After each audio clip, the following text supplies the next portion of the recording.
Commissioner Duncan. Here. Commissioner Aguilar. Here. Commissioner Jensen. Here. Chair James. Here. And Commissioner Heck is absent. Okay. This time I'll ask if there's anyone in the audience who has public comment on any of the items not related to the agenda today, but what may be related to planning issues in the county.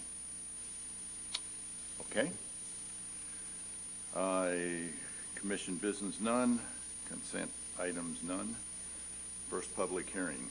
This is the public hearing to consider the proposed rezone of two parcels from timber production zone 40 TPZ 40 to residential agricultural 10 RA 10 and general agriculture.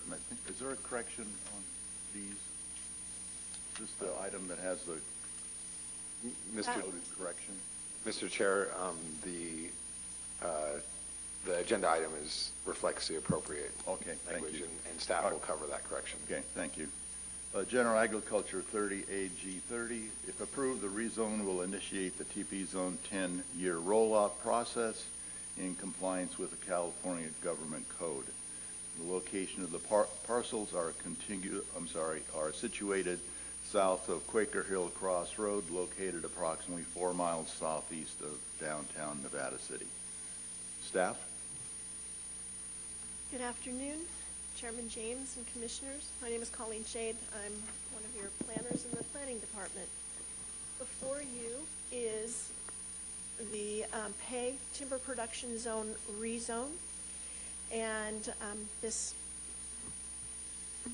project is filed PLN 170051. The rezone is REZN 170002, and the initial study EIS 170030. The application is to that has been requested is to rezone TPZ 40 for parcels 1 and 2. 1 to be rezoned to residential agriculture RA10, and parcel 2 general agriculture 30.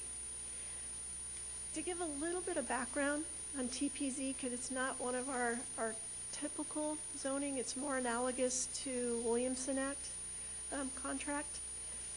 And in this case, the applicant is asking for a 10-year rollout.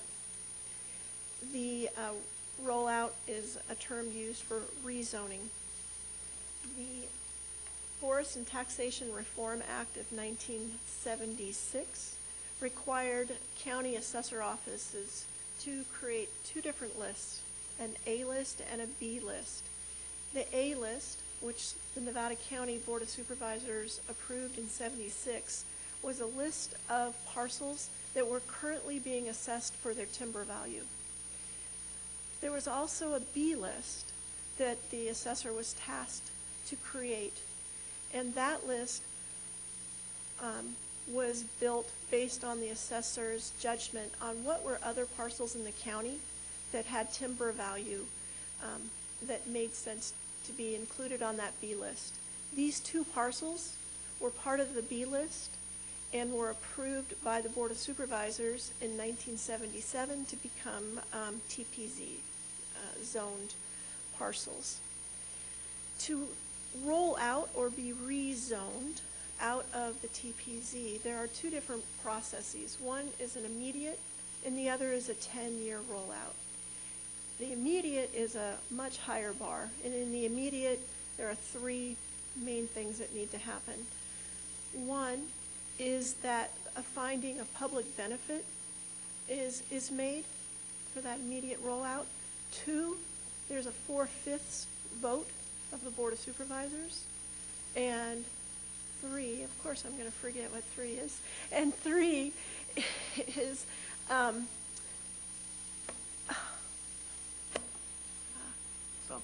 that's okay. It's not as important as the 4/5 and the finding. And it's not applicable to this project. So.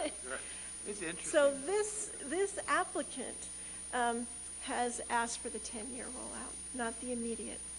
And in the 10-year process, it comes to the Planning Commission to recommend to the Board of Supervisors to approve the initial study, neg deck, to recommend the rezone. And then also, we've attached, just for your information, the resolution and the ordinance, draft ordinance, that will go to the board. Then, at a later date, the board hears this, and based on their hearing and your recommendation, they will choose to approve the initial study, neg deck, adopt or approve the zoning change, the resolution, and adopt the ordinance. Something I want to bring up about the ordinance. In the ordinance that is attached to your packet there, we have identified the findings to be made, the process that this is consistent with state requirements, and then also the timing. And the timing for the rollout is based on the approval date of the Board of Supervisors. So 10 years from the adoption of or approval by the board, this rezone then takes effect and is operative. It is not effective nor operative until that 10 years. And in the ordinance, that identifies how we make changes to our zoning map so that people will know that this is in the process. So a little context. Back to the project. The project, the two parcels sit approximately 4 miles southeast of downtown Nevada City. The two contiguous parcels are 306 acres. Parcel 1 is 152 acres and parcel 2 is 154 acres. Little difference in the acreage there, because in parcel 1 we have 3 county roads that bisect the parcel, so that acreage is taken out. The general land use, general plan land use map that you see before you is not identified for any change in this application, and it is today and will remain rural 10 for parcel 1 and rural 30 for parcel 2. And in parcel 1, I want to identify again that there are 5 APNs. So if it's a little confusing that there were 6 APNs identified in the application, parcel 1 is one parcel, but it is identified with 5 APNs, and that is 38, 330, 01, 02, 03, 04, and 87. And then parcel 2 is just one APN, and that's 38, 330, 86. This map reflects on the top the existing and on the bottom the proposed. And again, parcel 1, the proposal is to go from TPZ 40 to residential ag 10. And parcel 2, the rezone from TPZ 40 to general ag 30. Proposed zoning is consistent with land use. So we just went over that the land use for parcel 1 is rural 10, and the land use for parcel 2 is rural 30. Okay, not to confuse things, but hopefully a little clarity in terms of density and making our, that we're consistent with the general plan. So if we first look at existing condition for the general plan land use for parcel 1, again, we're at rural 10, which at 152 acres would allow 15 residential units. Parcel 2, the land use is rural 30, with 154 acres, the density would allow 5 residential units. And then if we go over to zoning, both of the parcels are TPZ 40 allowing on parcel 1, 3 residential units, and on parcel 2, 3 residential units based on density. Proposed, our general plan land use doesn't change, zoning does. As the proposed is residential ag 10. 10 goes into 152 15 times. We have a density of 15.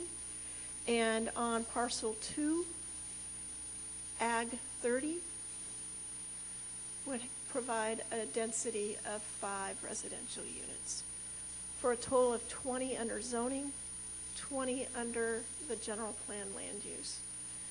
One thing I do want to note there on the bottom, without the rezone TPZ 40, you divide 40 into the 306 acres and you would get 7, and that has to do with rounding. We round down when we look at the zoning up top. So if they didn't go through this, they could have a density of 7 between the two parcels. We did receive a one response during the initial study circulation, and that was from our Ag Commissioner, Chris Nijs. And his comment, or actually he brought to our attention that a mistake was made, that in the notice of availability and intent, the RA was used instead of general ag for the 30. Also in the location map that was attached to the initial study, parcel 2 was identified as being rezoned to RA 30 instead of ag 30.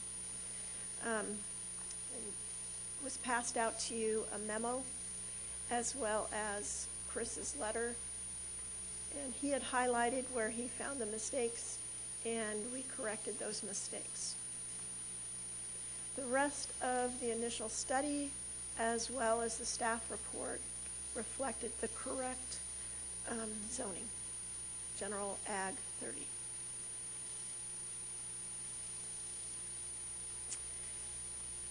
The environmental review for this process included the preparation and circulation of an initial study, neg deck. Circulation was from April 13th to May 2nd, 2018, 20 days. The initial study and the neg deck found that there were no impacts to environmental resources.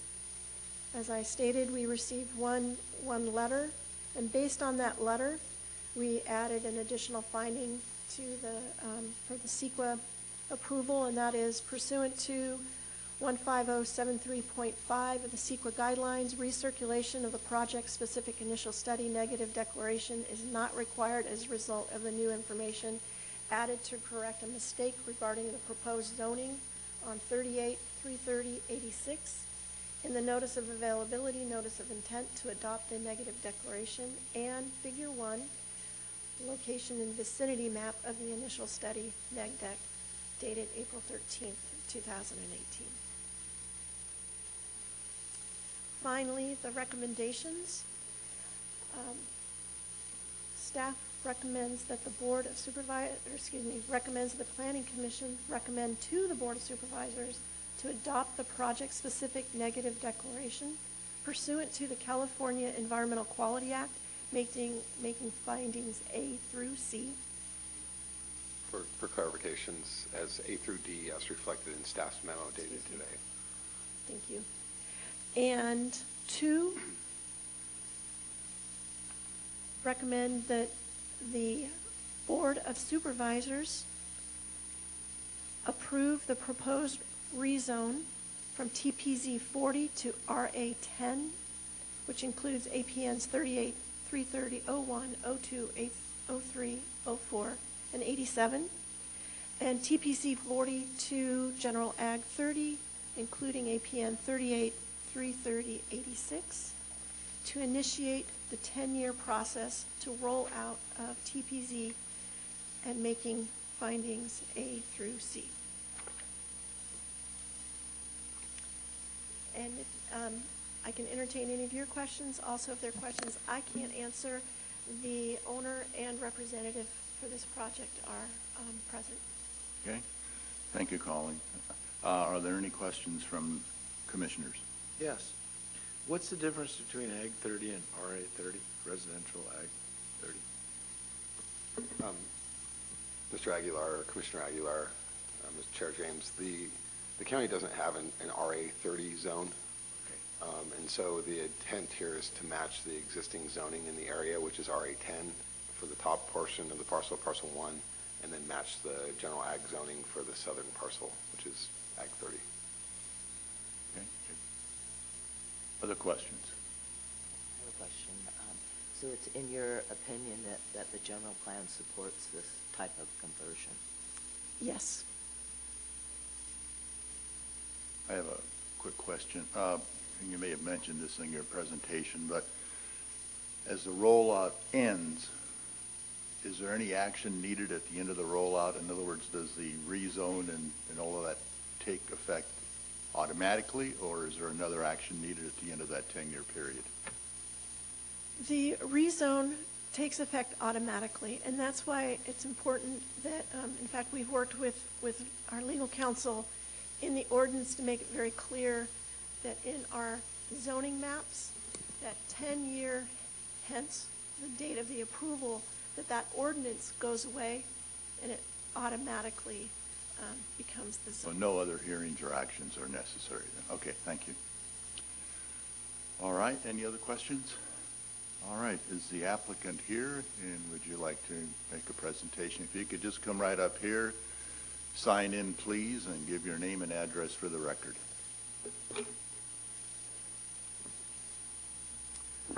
Good afternoon, Commissioners. My name is Ron Dundas, Dundas Geomatics, 149 Crown Point Court, Grass Valley. Here to represent the Pay Estate on this rezone application. I think there's really not a heck of a lot we need to add to it. Colleen's done an outstanding job.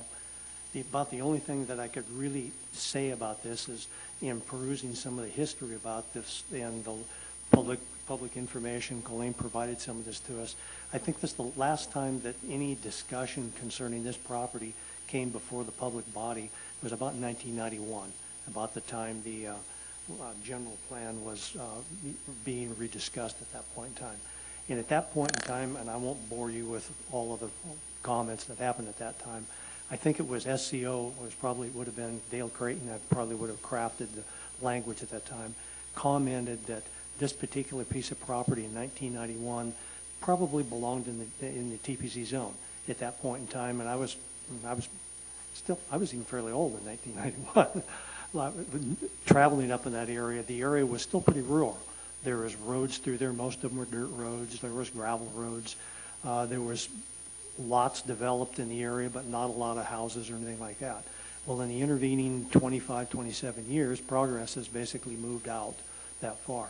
We now have really one of the nicest pieces of roadway in the county traversing through the middle of this. We have all the infrastructure in place. There's domestic water soon to be put in place from the NID.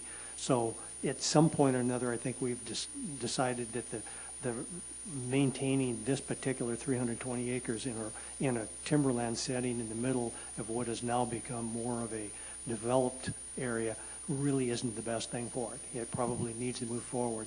And this basically is the contractual way out of those prior tax saving commitments. This allows the applicant and his family to move forward, and 10 years from now, something would change. And that's probably about all I can add. Anybody questions? Yeah, what's the logic for RA 10 and 30? Just compliant with the existing general plan. There's no real reason to go tilt at that windmill, try to change it. Is that what the general plan says for that area? Does it say Yes. RA 5? No. Okay. Thank you. We wish it did. Well, there's RA 5 around it. that's what Around I'm it, yeah, asking. yeah. Okay, thank you. Any other questions? I have a question for the fire guys. Okay. Laura has a question of the fire folks. I wanted their opinion on this proposal.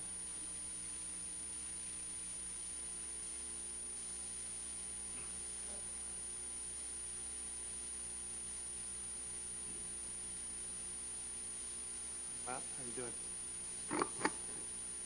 Matt Furtado, Fire Protection Planner and Deputy Fire Marshal. Commissioner Duncan, which specifically kind of an opinion would you prefer or asking of? Adding more residential development in this area.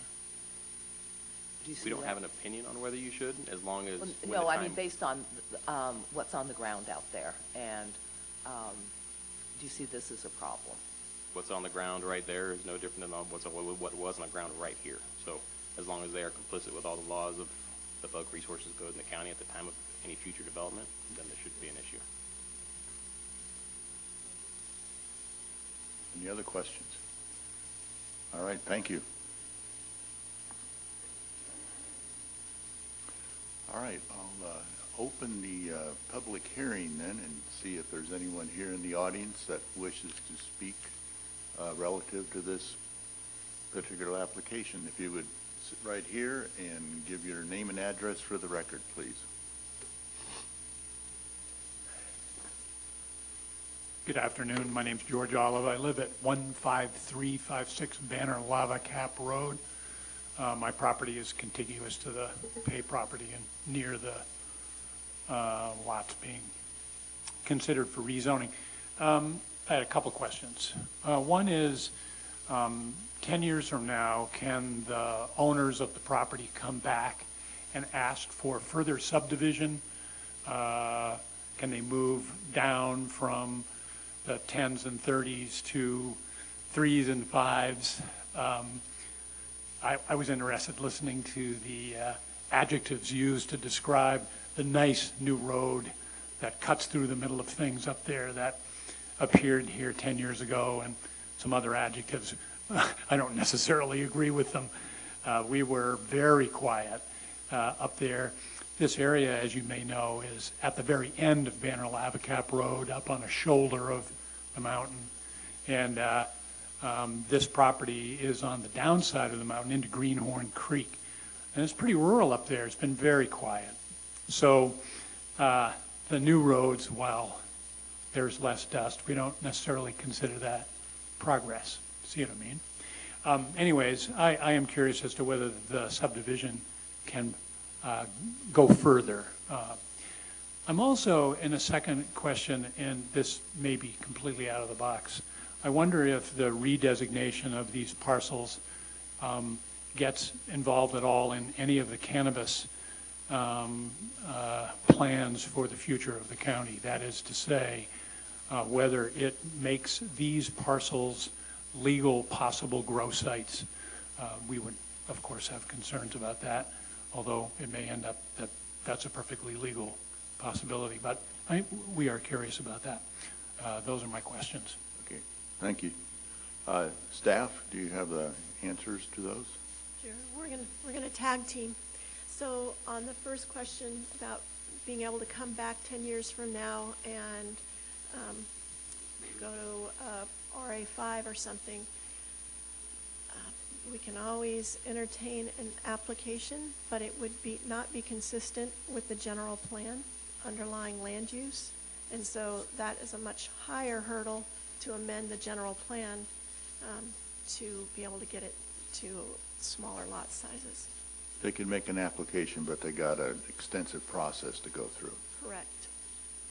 Correct, and I'd also reiterate that should they subdivide at the proposed density that would be allowed, that it would also require discretionary action, and depending on the number of lots, would either require approval from the planning commission or the county zoning administrator. So there'll be a public process for that as well. Related to cannabis, the county is in the process of developing an ordinance. I have reviewed parts of that ordinance. The ordinance would allow likely some type of cannabis growing in the AG zone. My understanding at this point in time that the RA zone is not an allowed area for cannabis activities. But again, that's still being vetted and will be played out through the next year or so. Okay, thank you. Thank you. Sir, thank you. So, anyone else? I have a question since we're on that topic of lot splitting. What about density averaging? Does that allow for, the clustering of the development with? Mr. Chair, Commissioner Aguilar, our code encourages and requires a clustered option be provided with maps within the rural general plan designation. That could be either smaller lots and leaving open space. Another way of doing that is to provide building envelopes that prohibit other areas of the lots to be developed in. So those are two requirements. It is required that a clustering option is submitted in the rural zone, though. But without a general plan change? Correct. Part of staff's support of this amendment is the fact that the proposed zoning is consistent with the underlying general plan, which anticipated the number of dwelling units that would be built on these parcels as a part of the general plan process and approval. Right. So to answer, further, did you get that, what I'm saying? Okay, all right. Okay, if you'd give your name and address for the record, please.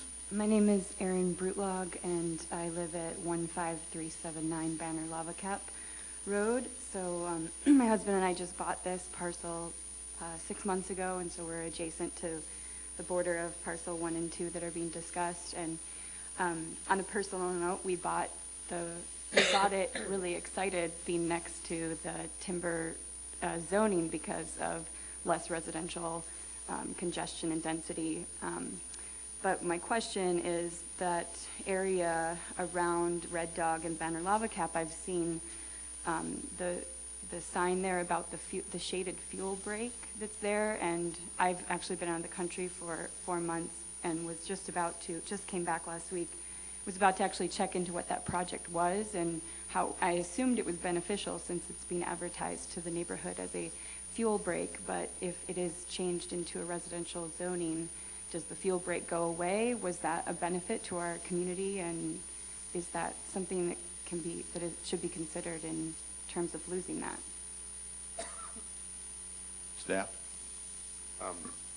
Mr. Chair, members of the commission, staff is in purview to that project. I don't know if the gentleman in the uniforms over there might have any idea about that project, but my assumption is, regardless of what the zoning is on this parcel, that would be an important part of managing fuels in this area. Absolutely. Commission, the driver for the fuel breaks is certainly for the protection of life, property, and environment, infrastructure, and the cost that we're trying to protect is all associated and tied into that. That fuel break, I don't know if it's more of a demonstration of fuel break in that particular area. There is a historic fuel break up on Banner Mountain in that neighborhood, and we are actively and always trying to increase our fuel breaks throughout the county, and especially establishing the previously and prior existing fuel breaks to even when there was any population issues. Okay, thank you. Any other questions? Okay. Is there anyone else who would like to address us on this particular issue? If not, I'll close the public hearing. Any other questions from the commission? We'll have a comment. Yeah, I like the idea of the 10-year rollout. And just because of like what the young lady said, so neighbors, they can plan ahead. Now, that doesn't mean in 10 years, boom, there's this development. Not at all. We know how development is in Nevada County, and it's really slow. And even after it does get developed, that doesn't mean that it's still developed. Split. Take a look down at Lake Wildwood across from the North Gate. That never did happen. But anyway, it gives the neighbors some planning time. So I think it's a good idea as far as the 10-year rollout goes. Any other questions? Do we have a motion? I'll make a motion. I make a motion to recommend to the Board of Supervisors adopt the project-specific negative declaration EIS 17-0030 pertinent to the California Environmental Quality Act, making findings A through C. A through D as reflected in staff's memo as a result of the amendments to the initial study. Correct. Yeah, okay. That was in the memo, yes. Correct. Yes, A through D. I'll second. Commissioner Jensen. Yes. Commissioner Aguilar. Yes. Commissioner Duncan. Chair James. Yes. Okay. Also, make a motion to recommend the approval to the Nevada County Board of Supervisors for the proposed rezone RZN 17-0002 from TPZ-40 to residential agricultural RA-10 for APN numbers 38330-01, 02, 03, 04, and 87, 152 acres. And TPZ-40 to General Agricultural AG-30 for APN 38-330-86, 154 acres, to initiate the 10-year process to roll out of TPZ making findings A through C. Second. Commissioner Jensen. Yes. Commissioner Aguilar. Yes. Commissioner Duncan. Yes. Chair James. Yes. 3-0. There's no appeal period as a result of the recommendation. There's no of the board. appeal on this. Correct. Okay, thank you. All right. The next item is public hearing. Application for a conditional use permit, UP 16-007, to allow the Tree Man Woodyard to continue to operate at the current location, which is on Hidden Valley Road off of Auburn Road, about 2 miles south of Grass Valley. And I need to indicate here that Tim the Tree Man has done work on my property over the years, probably averaging every other year for about $1,200 a year of tree work in the back. And I just want to let the audience and the commission know that that in no way would affect my consideration of this particular application or how I may vote. So with that, staff. Thank you, Chair James. Good afternoon, Commissioners. For the record, I'm Janine Martin, Associate Planner. I'm happy to come before you today to present the Tim the Tree Man application for your review and consideration.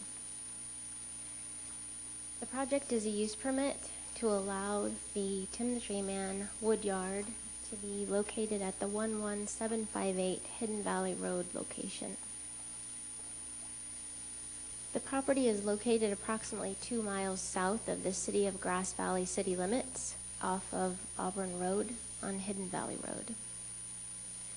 The property is outlined in red on the screen before you. It's a 9-acre parcel nestled in between 2 small neighborhoods, each with parcels as small as 0.63 acres in size. The property has a general plan designation of estate and a zoning designation of residential agricultural. As you can see on the screen, most of the surrounding properties share the zoning designation. However, there is publicly zoned property, open space property, and interim development reserve property, all located nearby. Previous owners used this property as a place to keep their horses. When the current owners purchased the property in 2013, they began cleaning up the property, removing a lot of the features that were associated with the past use. Lean-tos, sheds, corrals, cross fencing were all in various states of disrepair and were removed from the property, and the property owners began using the site for their Tim the Tree Man Woodyard. In 2016, the county received a complaint from a neighbor that there was a commercial business being operated on the property without the benefit of a permit. Our code compliance department looked into this, and this was indeed the case, and a code compliance case was opened on the property pending submittal of a use permit.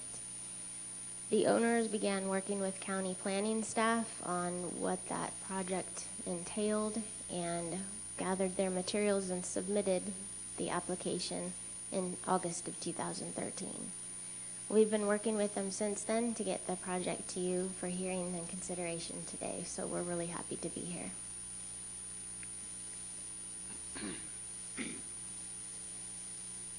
The use permit would allow the wood yard at the Hidden Valley Road location.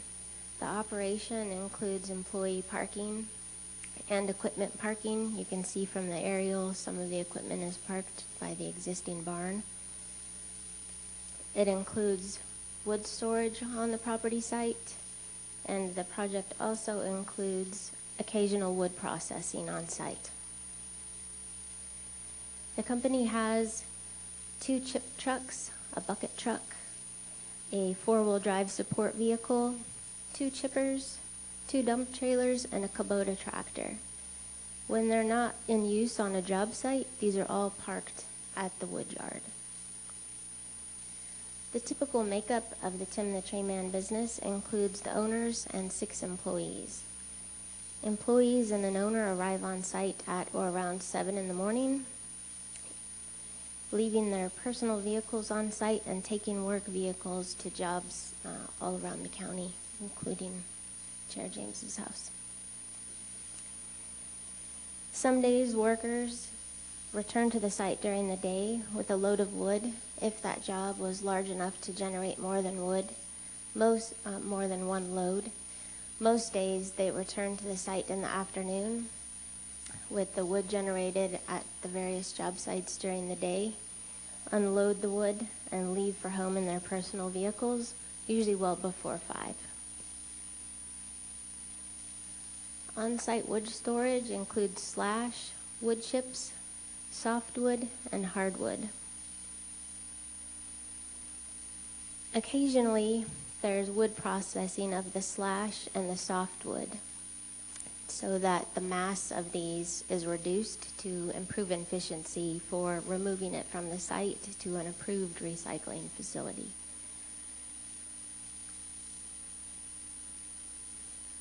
Currently, the wood yard utilizes many parts of the property, with vehicle parking and equipment parking near the barn, and wood materials stored pretty much throughout the rest of the property, save except for the wooded area in the eastern arm of the property.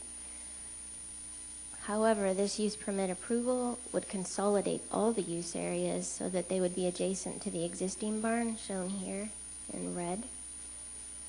Parking for both employee vehicles and work equipment would remain in the gravel area shown here in the blue dot pattern. The existing porta potty would remain at the northeast corner of the barn, and the existing shipping container would remain at the north side of the gravel area. The biggest change on site is that the wood would no longer be stored throughout the property. Instead, a new 3-sided enclosure here would be constructed approximately 150 feet by 90 feet. It would be a 6-foot tall redwood fence. This enclosure would house all of the wood stored on site. Large shrubs would be planted along a portion of the easterly line, and the driveway would be slightly widened so that it would be 2 9-foot lanes with 1-foot shoulders each side to better provide ingress and egress 2 ways into and out of the property. I got a question. Can we go back to that? Okay. So where you have the hedge, at the top of the hedge, the northern parcel. Sure. Is there another road for that one? How did they get to that parcel? This one here? No, down the little one, right there. Oh, this one. Grand Oaks Place extends further than this. Then it's shown. This map shows. Okay. Yeah. Thanks. Yeah. The subject property is relatively flat and open, while the easterly arm of the property that we'll talk about has quite dense vegetation. Only scattered oaks and pines exist along most of the property boundaries. And because the interior of the property is mostly annual grasslands, views into the site, including this one from Curtis Lane and this from Curtis Lane, as well as views from the backyards of properties on Grand Oaks Place looking into the property, are relatively open and unobscured. Consolidating the use areas with the wood storage located in a new fenced enclosure and the addition of new screening shrubs planted on the easterly boundary will screen these areas as is required by the Land Use and Development Code. Here's the new enclosure area and the new shrub planting. The Nevada County Land Use and Development Code establishes daytime noise standards, limiting daytime noise standards from 7 a.m. to 7 p.m., which are the wood yard operates within these daytime hours. A noise study was prepared for the project, which found that morning activities associated with employees arriving on site, idling work vehicles, and leaving the site all fall within these allowable daytime standards. The study noted that these noises generated in the morning would also fall within the nighttime noise standards in the rare event that employees arrived before 7, which would be in the nighttime noises. Additionally, the study noted that afternoon noises associated with end-of-day activities at the site fall within the allowable noise standards. However, the noise study did not address potential noise associated with occasional wood processing at the site. Therefore, while these activities are not a daily occurrence, staff recommended the inclusion of a condition of approval that would note that even this occasional wood processing is required to fall within the daytime noise standards. The woodyard operation is not anticipated to result in negative impacts to air quality. However, a woodyard can be a dusty operation. Conditions of approval are proposed to prevent nuisance dust for the neighborhood. Water would have to be applied if needed during daily unloading of materials. Materials to be masticated or for the occasional wood processing would need to be free of dirt. During the wood processing, water application as needed to ensure it's not generating nuisance dust, and suspending operation of mastication or wood processing if winds are gusting or forecasted to gust above 20 miles per hour. Landmark oak groves, landmark oaks, and a seasonal drainage all exist on the 9-acre woodyard property. The landmark oak grove and a seasonal drainage are both located in the easterly arm of the property here. And you can see on the topo layer the drainage there. This section of the property was cross-fenced. You can almost see the line of the vegetation, how it stops. This is the one area of cross-fencing from previous owners that wasn't removed, and that area has remained left alone. It's not part of the project area. Consolidated use areas would be over 200 feet away from these protected resources, and no conditions requiring specific protections are proposed due to the distance of the use area from these features. It just didn't warrant special precautions for these. However, due to the location of a landmark oak and relative proximity to the driveway, which will require widening, a condition of approval is proposed to ensure that driveway widening does not result in unintended negative impacts to that tree. We did receive a neighborhood concern. On Monday, staff spoke with a neighbor, Ms. Pat Nelson, who I believe is here today, regarding fire fuels that exist within that eastern arm of the property. Ms. Nelson followed up with a letter that was provided to you in my staff memo today. Another neighbor, Betty Chikarat, asked that her name be added to Ms. Nelson's letter. She agreed.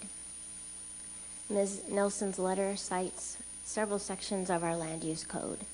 Our land use code requires projects located on properties within the state responsibility area known as the SRA, which this project is within, to be reviewed by the appropriate fire agency. for compliance with all the Nevada County fire safety requirements, and further that projects be conditioned to ensure continued maintenance of properties in conformance with these standards. Ms. Nelson and Ms. Chikarat have asked that 2 conditions of approval be added to require defensible space within this easterly arm of the property, specifically in light of the McCourtney fire last summer.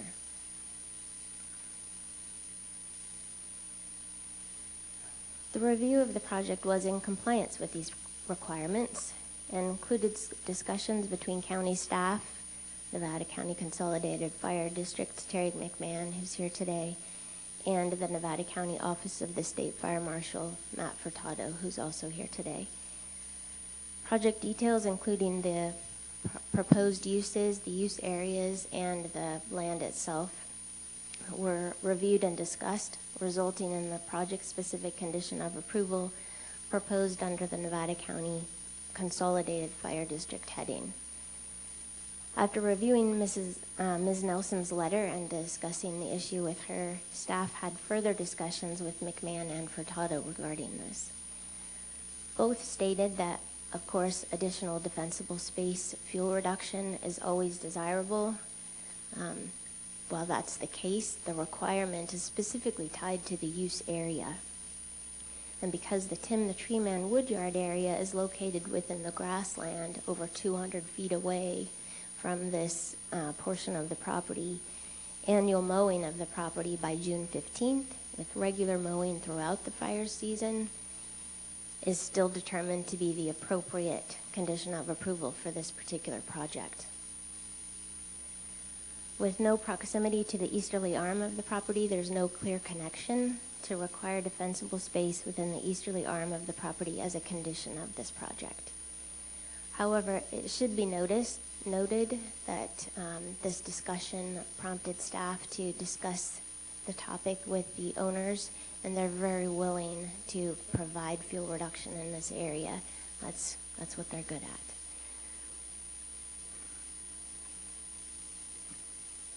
The project was reviewed for potential environmental impacts through a project-specific initial study and mitigated negative declaration. The mitigated negative declaration was circulated for the required 20-day period.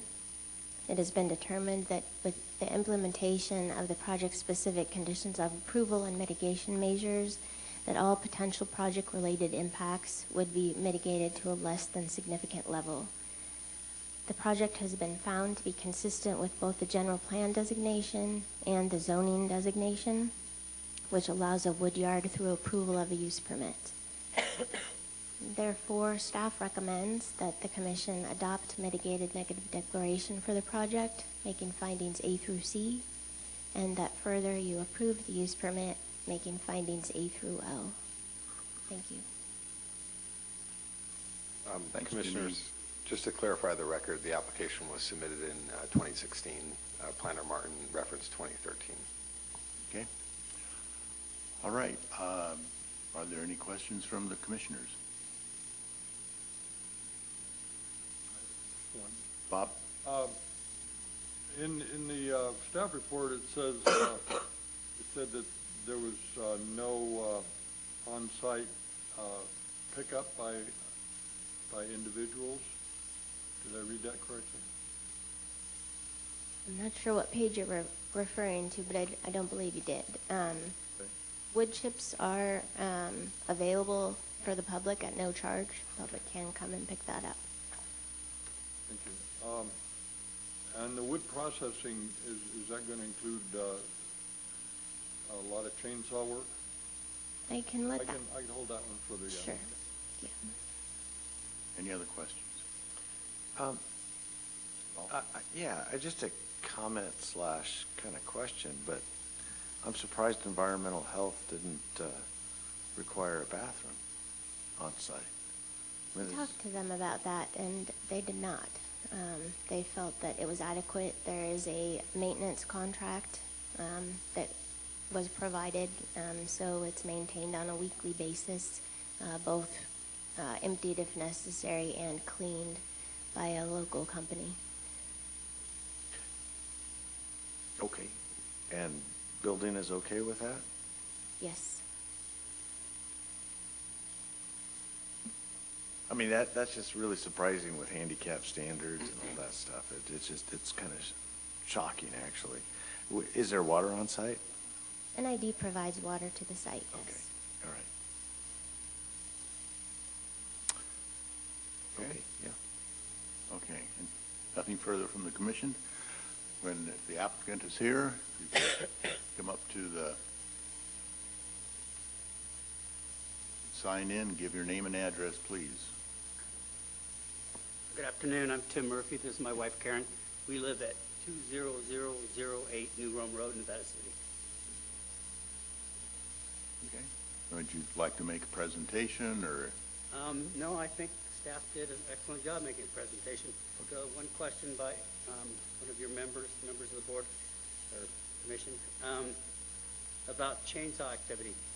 We don't process firewood ourselves. We store the wood there. I sell it in bulk.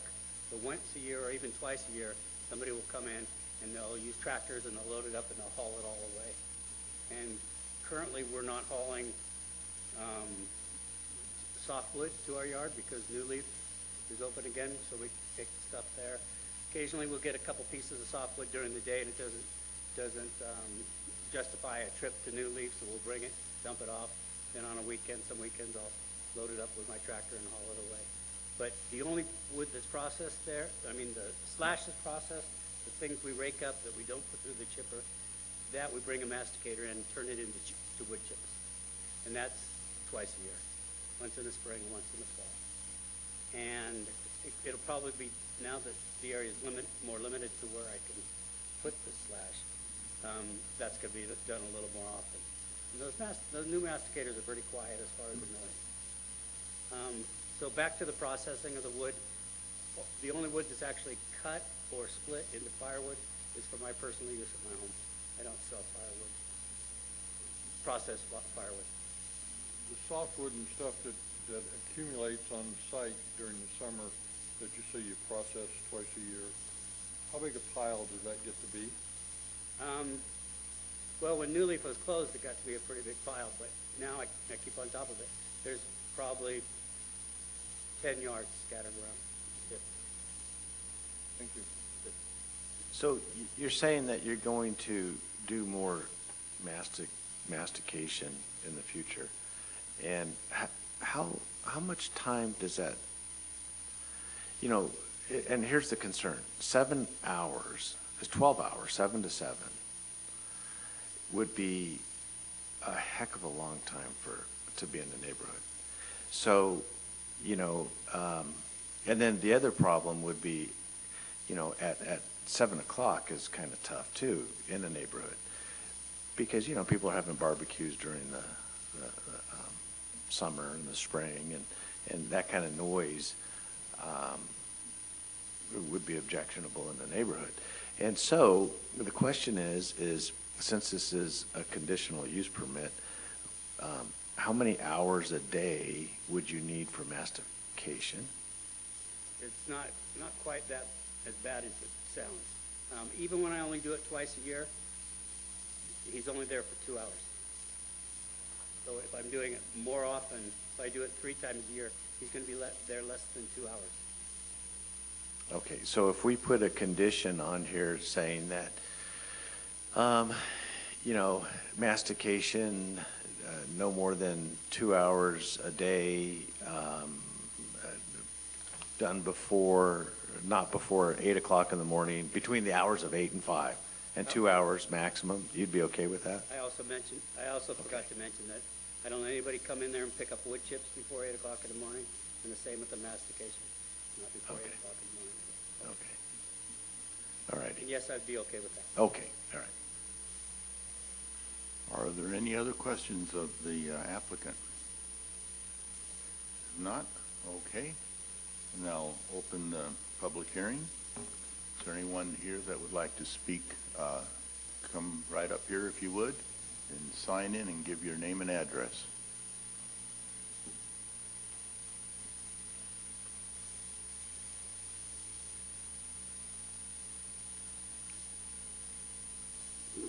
Good afternoon, commissioners and staff. Thank you, Janine, for a wonderful report. I live at the northeast parcel at the northern end of Grand Oaks Place. If you can show that, I'd appreciate it, Janine. Right here. I think there's a parcel. And if you would give your name as well. Oh, sure. Pat Nelson. I'm at 13449 Grand Oaks Place. Thank you. That's this one here. That's correct. There was, maybe I can pull it out of the ISMND, the figure number.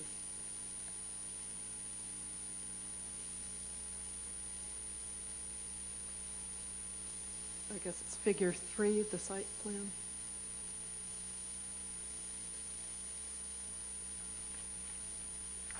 I don't have that on this computer. That one would probably do it now. At any rate, there is this eastern arm of the Tim the Tree Man property, and it is noted on figure 3 as having softwood, no commercial value, and it's a real densely wooded and, for the most part, a fire hazard, which prompted me to write my memo for your consideration. Because Tim the Tree Man is concentrating the work or the project on the western boundary of the property, this is really my opportunity and my neighbor's opportunity to make the point before the commission that this would be the time to condition the permit to address the fuel buildup in that eastern arm of the property. My residents and my neighbor's residents, probably between 50 and 100 feet of that fence line. There's a lot of dead wood.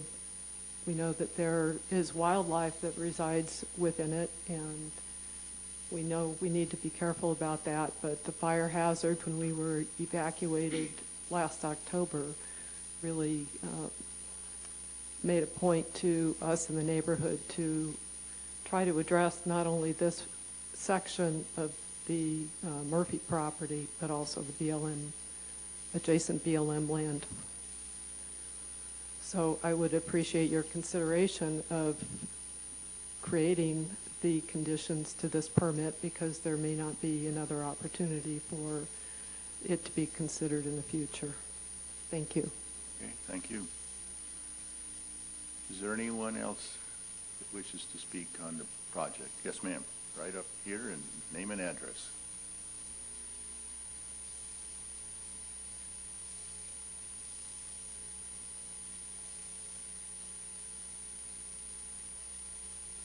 My name is Barbara Whedon, and I live at 13382 Curtis Lane, right across from Tim the Tree Man. And my house is exactly right there. And all I can tell you is that they are very professional. They are quiet. I never hear anyone come in or out. I don't hear any major noises. Yeah, once in a while I'll hear a chainsaw, but nothing more than you might not hear in your own neighborhood when you're doing something in your own yard. They're very professional. They do everything that they can to accommodate the neighborhood. So I just wanted to let you know that they are, not only is there a business running there, but they are good neighbors, and they do care about the whole neighborhood. Thank you. Anyone else? Okay, I will close the public hearing and bring it back to the commission. I was out there today, and it was nice and neat and quiet. I don't think anybody was there, but yeah, it was. It seemed, like it was more of kind of a storage area. So I mean, it actually, I thought when I said, "Gee, the bathroom," it's shocking that they didn't require it. When I was reading the report, I kept waiting for that to happen, and I'm kind of glad that because it made sense to me that it was just kind of more of a storage facility, really.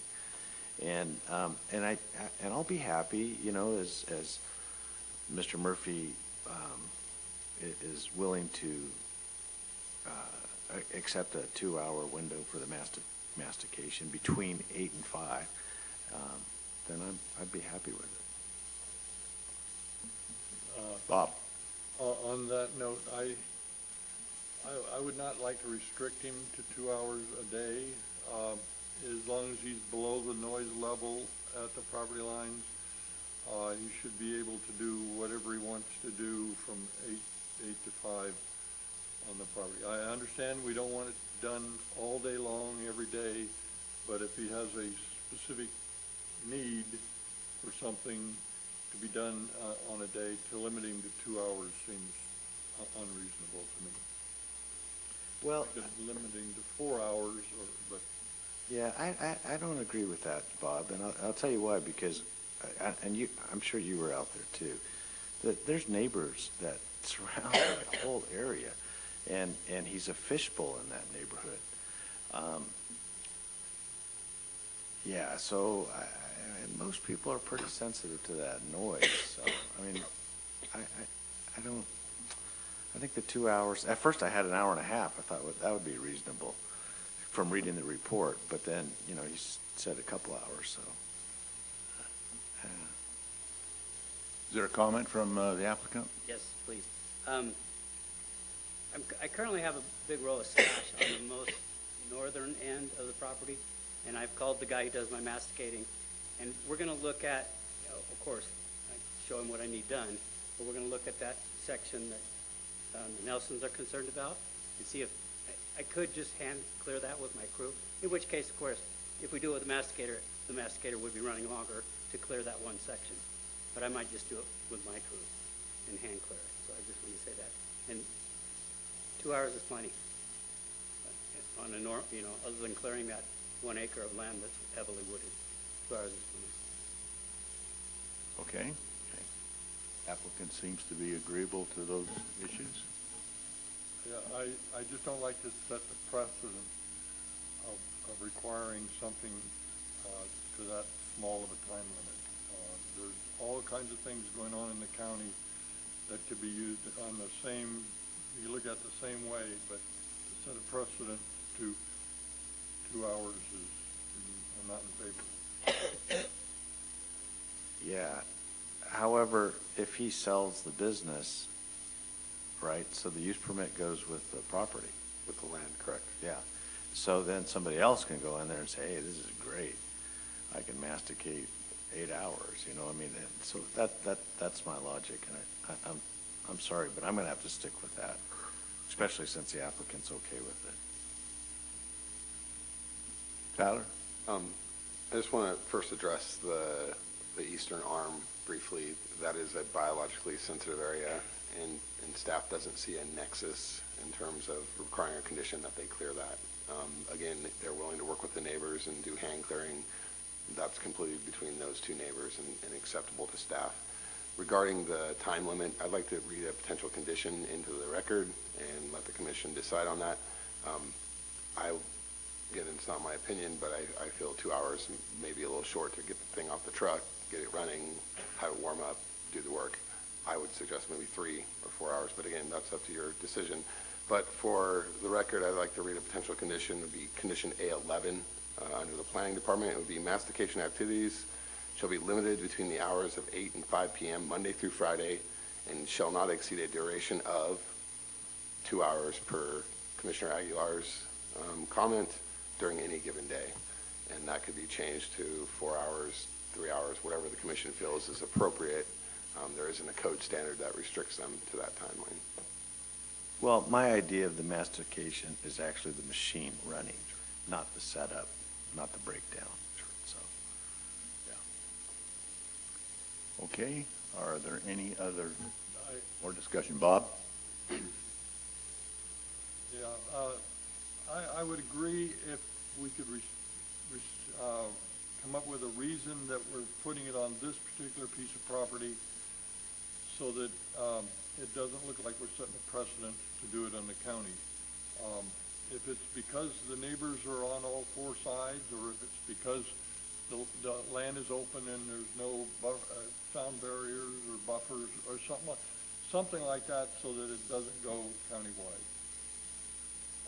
Commissioner Jensen, condition would be specific to this particular project based on the circumstances that are out there in the field today. So it's the purview of the commission to add such a condition, and it's up to you to decide what that is appropriate for this project. Okay. Anything else, any other questions, or? I'd be inclined to extend that 2 hour. The 2 hour window seems a bit restrictive. You get a crew there to get ready to do the work, and 2 hours goes by pretty quickly. I could see a longer period of time, and it is specific to this parcel. Right. And it's in light of the fact that there are close by neighbors, and as Paul said, it's a sample. Doesn't sound like the business is going to be doing this every day, though. So maybe we could. I would be inclined to give them a wider, more hours than 2. How about splitting it here, and I just, a suggestion, and we go with a 3 hour limit? That seems acceptable. Yeah, okay. If that's 3 hour, David, we got 3 hours. Barely get warmed up. Well, I got to tell you, I'm coming off of, well, it doesn't matter. It's just that I've heard complaints from neighbors, and not about these people, but Noise? yeah, just noise. It's barbecue time. It's and granted, it's not on the weekend, but as the weather gets nice, there was 2 people outside today, and they were in their backyard, and I was just thinking, wow, that would really annoy me if I'm working out and doing gardening, and then I'm listening to this mastication, and that was on the eastern side, so that's where I'm coming from. So, yeah. What are you doing with this, Bob?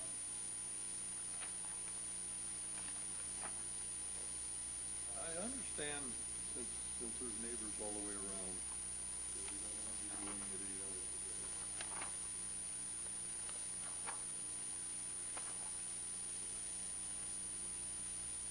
Commissioner Jensen, will you use your mic? Yes, I will. Thank you. And you can use it for more than 2 hours a day, too. Yes. I understand the applicant says he can do it in 2 hours a day. I just don't want it to leave this project. There's so many different occupations going on in Nevada County that to restrict them, it's restrictive, and I don't like it. I will vote for 3 hours a day, though. Well, yeah, but I mean, this is residential agriculture. I mean, this is not M1. So that's. You know what they do on ag land? I mean, there's a lot of noise generated. They do. Right. So anyway, that's why I said I'd compromise with 3, and it sounds like Bob 3? would too. Okay. Yeah. All right, good. All right. 3 hours and not a minute more. I just wanted to assure Commissioner Aguilar that we're not masticating stands of manzanita. It doesn't sound the same. What we're masticating is the stuff we rake up. It's twigs, there might be an occasional limit, but the masticator going back, it's no louder than somebody's lawnmower at a distance. It really isn't. And it's going to be inside a fenced enclosure. That's where we're going to be doing the masticating in the future. Okay. Thank you, I think Mr. we got Murphy. it. All right. Well, I think we beat that one to death. I think it's time for somebody to make a motion, please. Whose area is this? It's my area, but usually the chair is not supposed to make the motion. All right. I'll make a motion since Bob did it last time. How's that?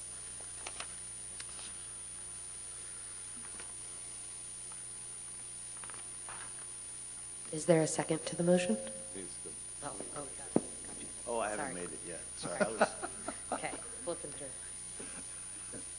I'd like to make a motion that after reviewing and considering the proposed mitigated negative deck, adopt the proposed mitigated negative deck EIS 18-0014 Attachment 2 and Mitigation Monitoring and Reporting Program Attachment 1 pursuant to Section 15074 and 15097 of the California CEQA, making findings A through C.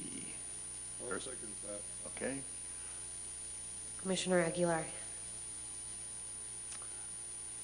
Um, and that's with the new condition, I think. I think the new condition goes into this second part. Yeah. Yes. Commissioner Jensen. Yes. Commissioner Duncan. Chair James. Yes. I'd like to make a motion to approve proposed use permit U16-007, subject to the attached conditions of approval shown in attachment 1, as modified at the public hearing,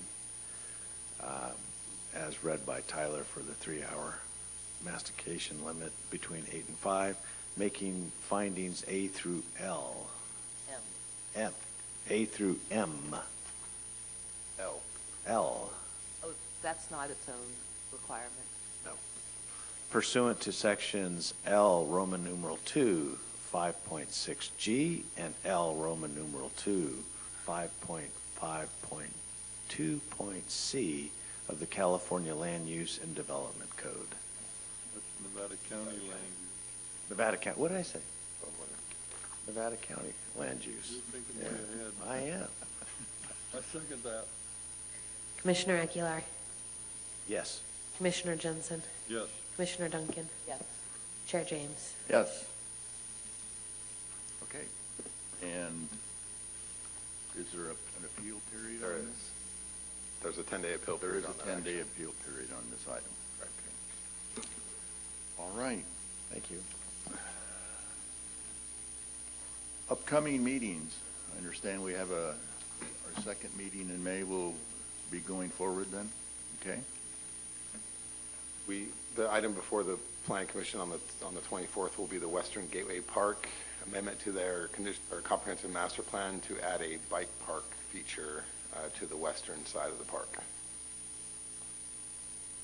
Okay. What's the next month look like? No hearings scheduled as of yet. Yet, okay. All right. Any announcements from the commission or staff? Staff does have an announcement. Staff would like to announce that the board chambers will not be available between July 18th and August 24th. They are working on upgrading the digital system here. We are anticipating potentially looking at maybe having a Truckee meeting during that time frame to either look at a scoping session for the Boca Quarry EIR, which your Planning Commission has seen before, and potentially a scoping session for the Lake Van Norden project, which is going on up there. If other items are scheduled before the commission, we might be looking for an alternative location, such as either the Empire Room or maybe somewhere in Nevada City. But that's to be determined at this time, because we don't have any items scheduled. Okay. All right. We'd also like to introduce the new planner, Alexi, before she leaves. Thanks. Commission, I'd also like to introduce, we have a new assistant planner with the county planning department. She's trying to leave. She's trying to leave. Her name is Lexi Wardell. She's coming from the city of Mountain View, and she's a graduate from Nevada Union, so she's coming back to the area, and she went to University of North Carolina in Chapel Hill. What's her first name again? Alexi. Alexi. Did the staff tell you that you're supposed to come up here now and do a 10-minute presentation on your background and your interest? They didn't tell you that, huh? Okay. Is there a motion for an adjournment then? Okay. I'll second it. All in favor? Aye. Aye. Thank you all. Well, welcome.